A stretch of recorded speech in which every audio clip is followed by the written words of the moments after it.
All right. Hey there, everyone. This is Tanner Duncan. It's 1 o'clock up here in Minnesota, so that means it's time to talk some Cradlepoint.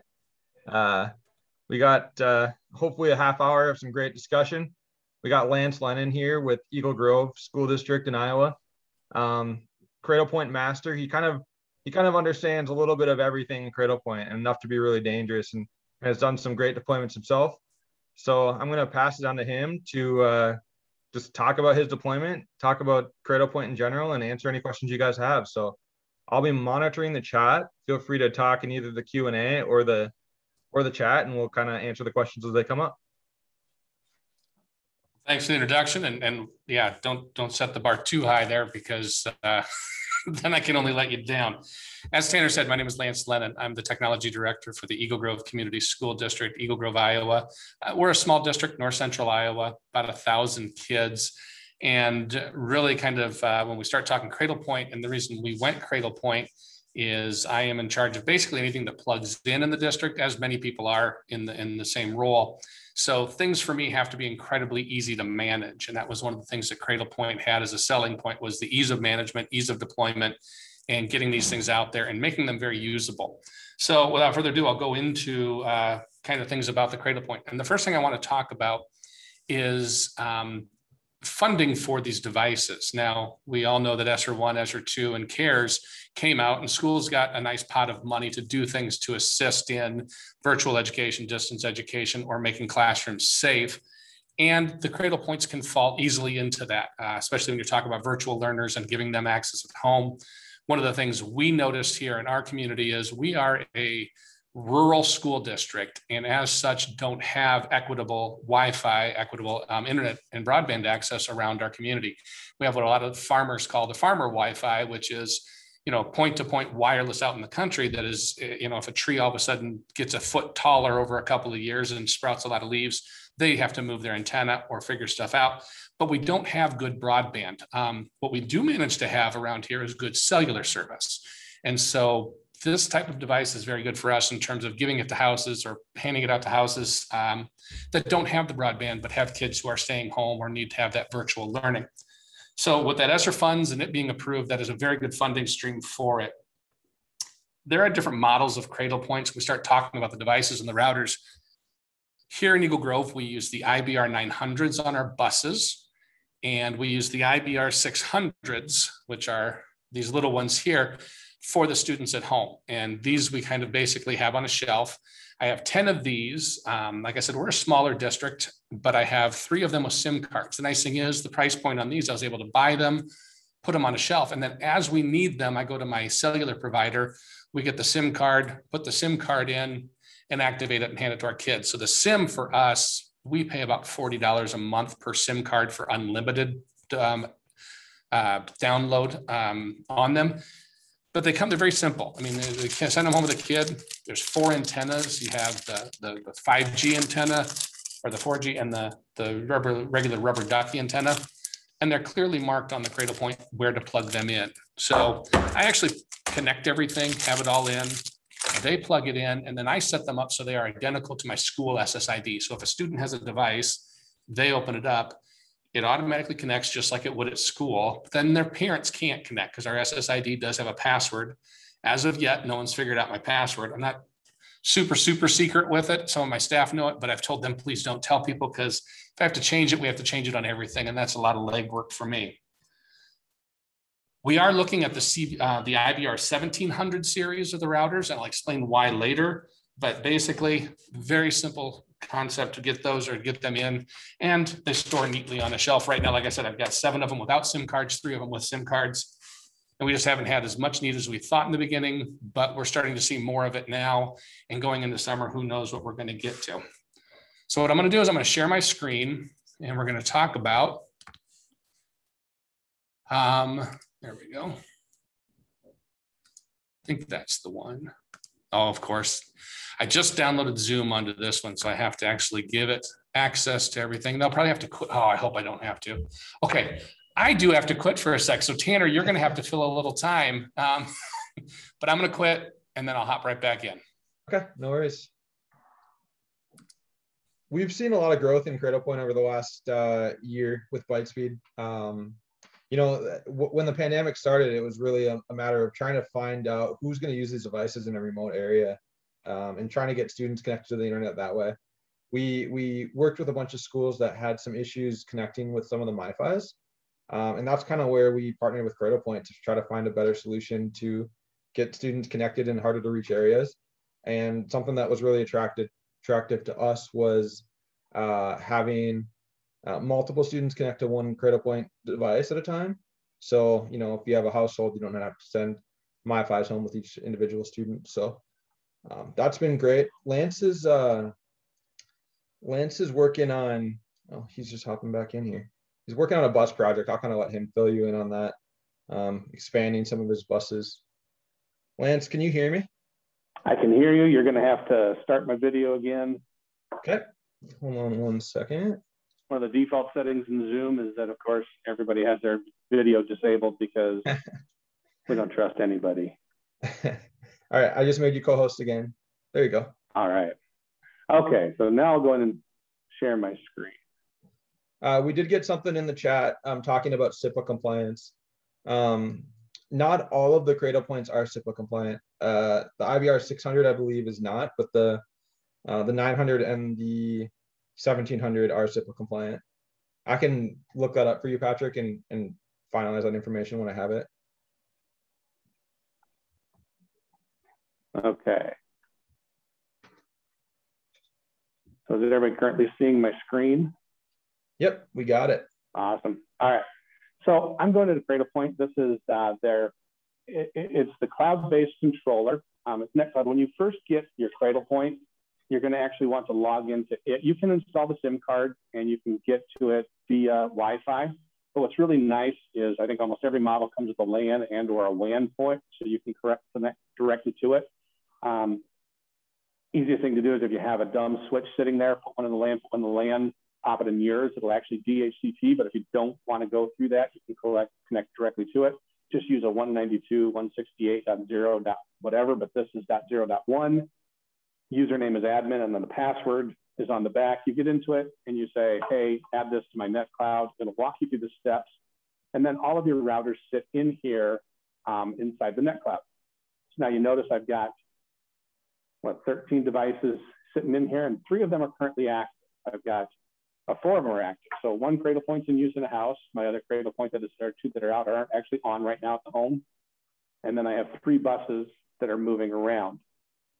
So what I like to do is, number 1, start with the dashboard on the Cradlepoint NetCloud itself.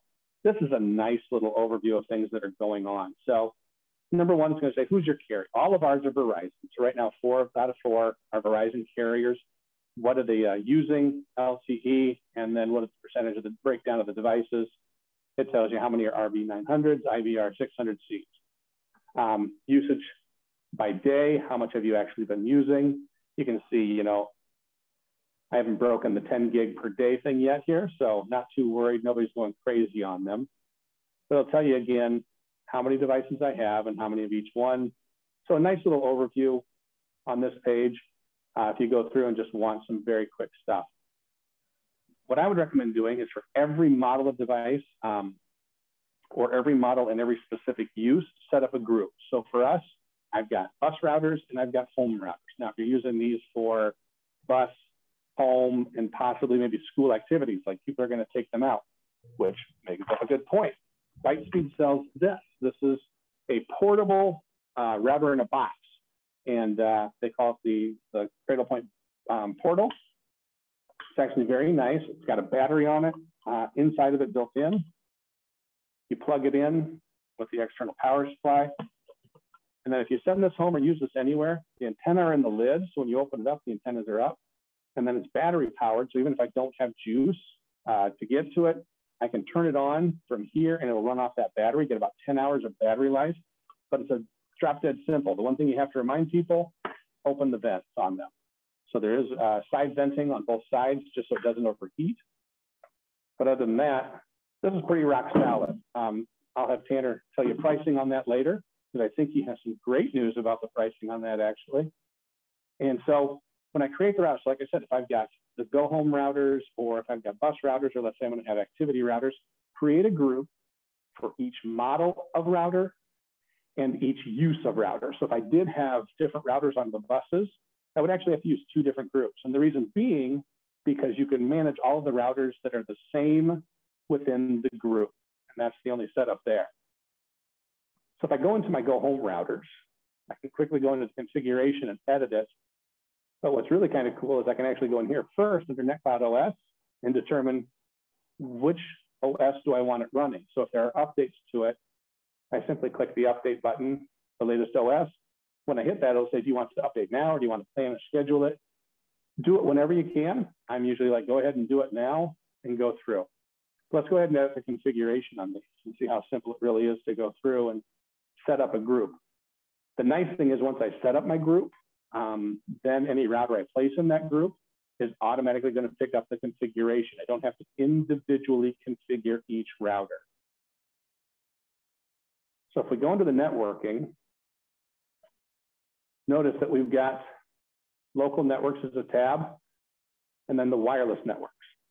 So I'm going to start with the wireless, and that's of course what we're getting these for is to have wireless out there. Now there is always a public Wi-Fi setting to these routers. And they've told me when I've called into support, don't get rid of this one. Just let it sit there. And what you end up doing is making it so one, it's and not enabled.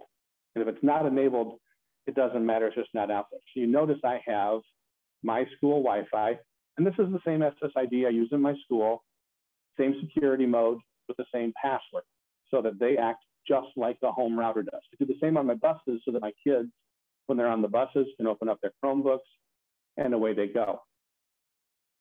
But in here, I go ahead and set all that, set it to the way that I want it to go, the different modes, anything else in here that I want individually, or not individually set as a group, and then out it goes. And then as soon as I put that new router, I get one in, I plug it in, boom, say go to NetCloud, put it in NetCloud, I say go to this group, it'll pick up all the configuration and it's good to go. You can do security on these. You can set up firewall on it. I personally don't set up the firewall because again, we're connecting Chromebooks on it and I have an external filter set up for my Chromebooks. But once I basically get the Wi-Fi settings set up here inside of the groups, they're good to go. I don't worry too much more. That is the biggest thing for me. And even though I didn't make any changes, it's always going to say, you're leaving the page, you want to save changes, well, I didn't make any changes, so go ahead and get rid of them. Now, individually, when it comes down to is when you get the devices in, you probably want to change the name of them because they're going to come in with just like the serial number. Actually here, like the model and the first part of the serial numbers. Notice my bus ones I don't have configured. We didn't get those installed until the very end of the summer, and they configured them at the bus barn. And so they were going to bring them over, park them here one at a time, so I would see them up, be able to rename them. This is bus 10. So notice I do have one bus. They got one bus over, and then I do not know what happened, but we were not able to bring the rest over before school started. And I thought, I'll deal with it next summer. I've got too much on my plate. Kids are coming back to school. Let's not worry about it. But if you do go in, you are able to edit the name of the item, of the router. Very simple. I just clicked on that pencil and I can say, you know, name it whatever. I'm not going to change the name because then it will stick in there. But that would be, you know, either bus 1 through 9. We have 10 buses. Actually, we have 9 buses, but it goes up to bus 10. Bus 3 is no longer in use. So it's very easy to change and go through and name them. And then what I've also done on each one individual one is I do put a label on it so I know which one on the outside, what the name is. And they've got a nice place if you do use like a label maker, it fits right in there. So set those up and go ahead and look through them. What's cool is I go in again. Now, if I want to go in any of these devices, so if I've got, I'm going to go back into groups.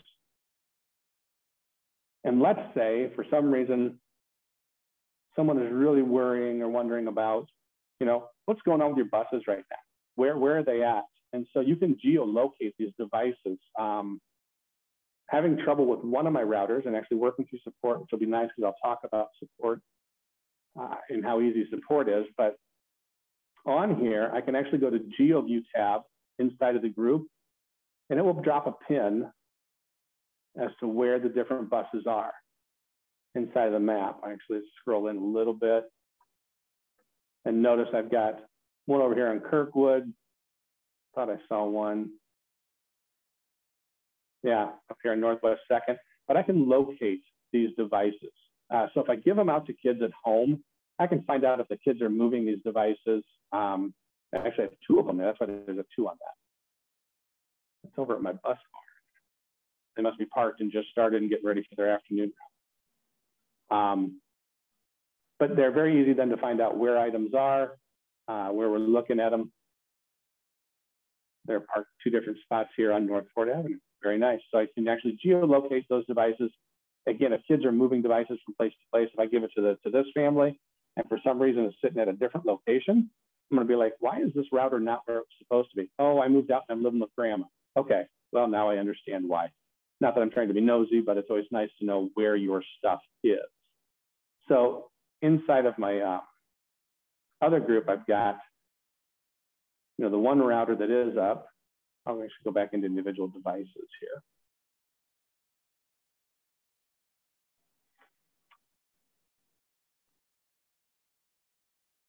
Where is it at? This one right here, sorry. Cradlepoint 600.1, this is my first of the 600 series. It is not geolocating. If I do try to geolocate it, it's actually going to start somewhere out in, I want to say Wyoming, but it could be Montana. It just puts me out west, and I don't know why at that point in time, but they're working on it, and it's one of the things that their support is actually like, okay, we're going to try a couple of different things. We've updated the firmware on it. We've run a couple of different tests. And so what they're actually doing now is they're going to send me a replacement one because they believe something's wrong with the device itself. And it was that simple. I called, they said, okay, we went through a couple of steps of troubleshooting. And so it is, I literally called earlier this week. It's in transport. Again, we live in Northwest Central Iowa. In UPS, there's no such thing as same day or next day delivery from most places. So we're day after next day. And that's okay. And we know that and we go into it. So that, I mean, really when you come into your NetCloud manager, the big ones you're going to use is the dashboard for information, individual device configuration, group configuration. But what's really nice is let's go down here into the resources. And this is where we're going to contact technical support. It'll give you all the information you need to. You can do a chat, you can do text, I believe. But they also have a knowledge base if you want to check real quick for information first before going and calling technical support.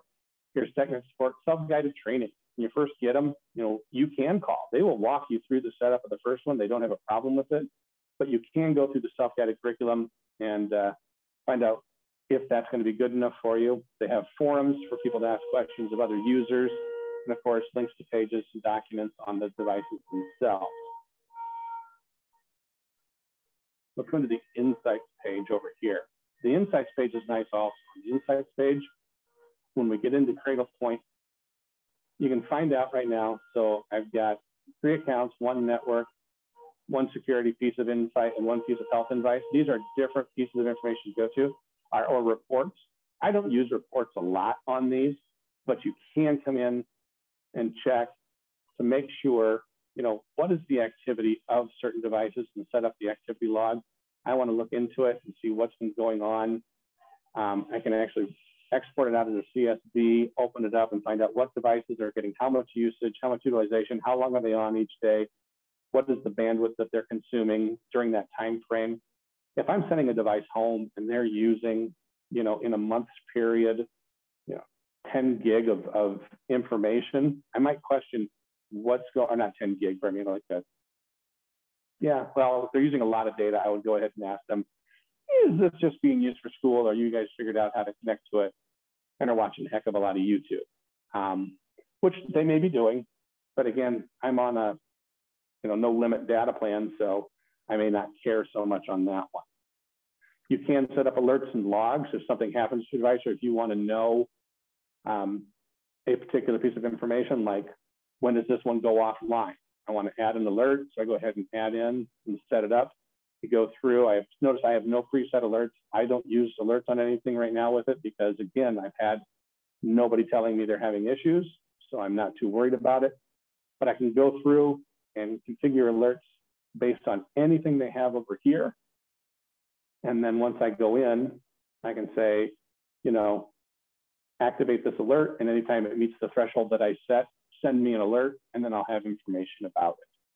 So overall, I'm not kidding when I say these things are drop dead simple to use.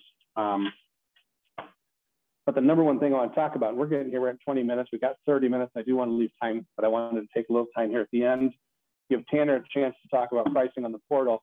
But when I said I'm bumping up to the IBR 1700s, there's a reason why. And this is a usage that I think more people are thinking about, but I don't know currently that everybody is. We are looking at, and we've got a bid in, proposal in right now, our camera system on our buses are a bit antiquated.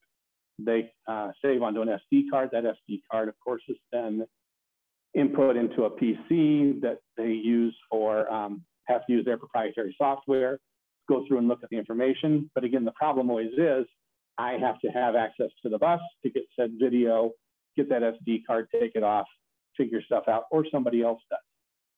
We're looking at putting in cloud-controlled cameras. The brand, of course, we're talking about is Verkada. We use Verkada in our schools. Our whole system is Verkada. We're going to switching over to Verkada door access. So we're going to put 3 cameras in each bus, or the bid is to put 3 cameras in each bus, a back-facing camera, a front-facing camera, and then a stop arm camera. So we'll have an external camera to catch cars that don't follow the stop arm. But when we started talking about this, the bandwidth utilization on those, we found out that the IBR 1700 would allow not only those devices to be doing a constant feed, but then for students to still connect to the router itself and have internet access also. Will it be probably a little less than ideal on the buses when they're traveling? Yeah, probably, but we really like the idea of having instant access to those cameras as soon as they're on. If a bus driver calls and says, I'm having an incident, we can access the cameras and find out what's going on, watch it in real time, or don't even have to go to the bus, just opened up my command center for Verkada and go back to that camera from anywhere, you know, as long as I have internet access. So that's our big thing here, and that's why we're actually moving up to the 1700s. But with that, I mean, that's really kind of a nice 30,000 foot overview. Is there a lot more to this system for you guys to use and look at, probably get better at? Absolutely. But if you want something that's out of the box, you're going to have set up and ready to go. I kid you not, I programmed the 10 routers in probably 30 minutes. And most of that time was unboxing the router, plugging it in and connecting the cable, the Ethernet cable, just so they had access, because I put it in the group and it would pull down the config. Next thing you know, boom, it was good to go. So very nice little tool. Like I said, as long as you've got good cellular coverage, these are a great option. And then you have management console for all of your devices. But I'm gonna go ahead and stop sharing my screen here. We'll move back into any of the Q&A section.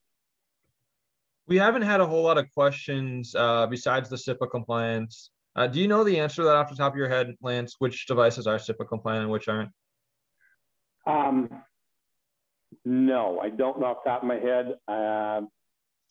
But I think it also has as much to do, that can be SIPA compliant. Just because I have them doesn't make them SIPA compliant. It's also what my security is on them. One of the nice things that they do build is they do build in VPN tunneling. So you could technically make it as secure as you wanted. So the SIPA compliance, I think, comes down to as much the security that you set up on it. And I think only their lowest model doesn't have the options of that level of security. Okay, that's kind of what I was thinking too. I do have some Cradlepoint team members out of Boise that are in the call. So if anyone wants to chime in, either in the chat or whatever, we'll highlight that. Well, that's why I'm geolocated out to Idaho then. When yeah, I saw that pop up. It was Boise. That's where Cradlepoint's based out of. There we go. I knew it was out west, and yeah, my geography's awesome. So Wyoming, hey, Montana, or Idaho. Boise's a beautiful city. So we can talk a little bit about pricing with the portal. I don't know if you want to show it off a little bit now that you're on a bigger screen. This is something that Bytespeed's been working on. It's kind of an all-in-one Cradlepoint solution that you know, we've been working on getting the price a little bit lower. We're for education only. I think almost everyone in here is EDU. For education only, we're about the $1,500 price point, and that includes 1 year of NetCloud management as well. It's great for buses or field trips. Great for taking with a class outside. Great for press boxes. We've seen a lot of use cases for that. If you guys don't have any any connectivity in your press boxes, or really anywhere that that you need internet that's outside of the school grounds. So the nice thing about this is, so one of the things we do is we run across country. A lot of people probably run across country meets. Now being in the state of Iowa are connected to high tech and track and field software. And so you want to instantly upload those results the coaches have. We no longer have to print off results. This is a great system to take with me. I did take one of these with me last time.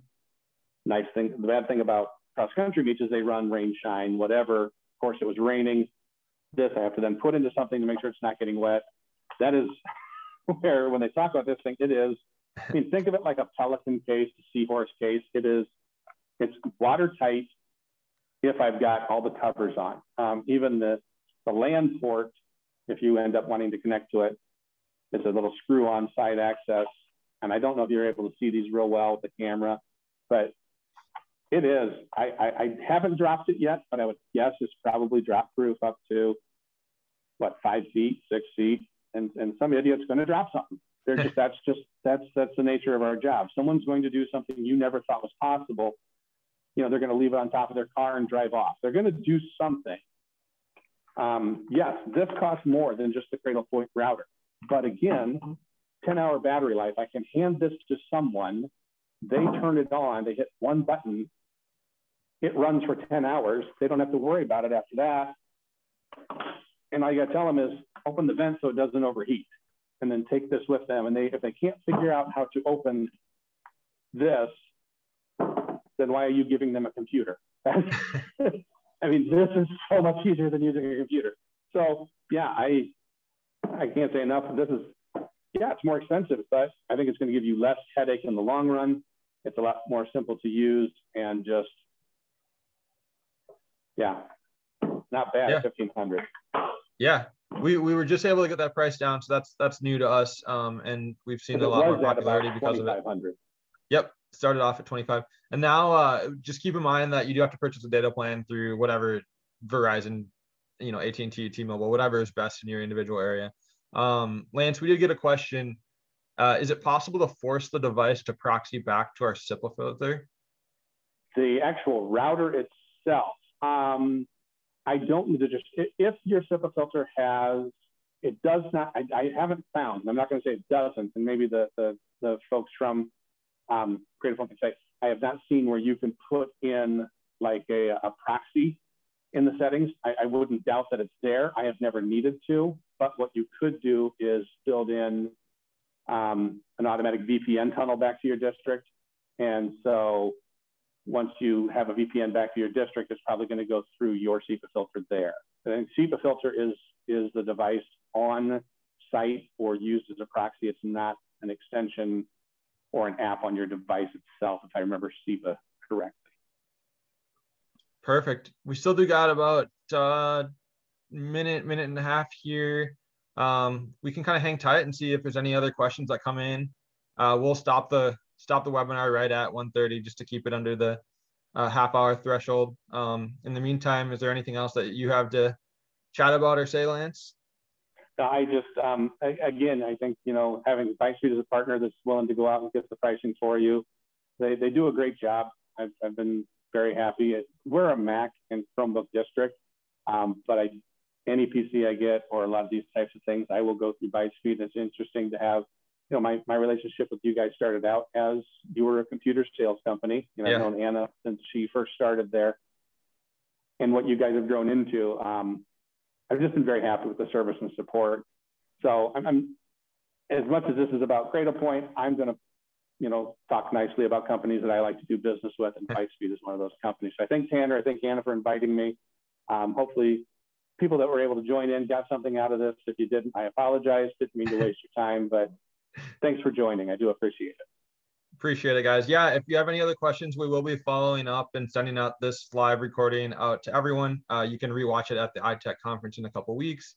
If any questions come up in the meantime, feel free to reach out to me or Lance, and I can forward the information to whoever you need to chat with. And if anything comes up where you're just looking for any hardware, whether it's the two we talked about, either Verkada or Cradlepoint, or or really anything else, feel free to reach out. I'm happy to help out and see if there's anything we can do to help out. So look at that, 1:30, perfect timing. I'm going to end the recording. I appreciate you all coming, and we'll talk to you all soon.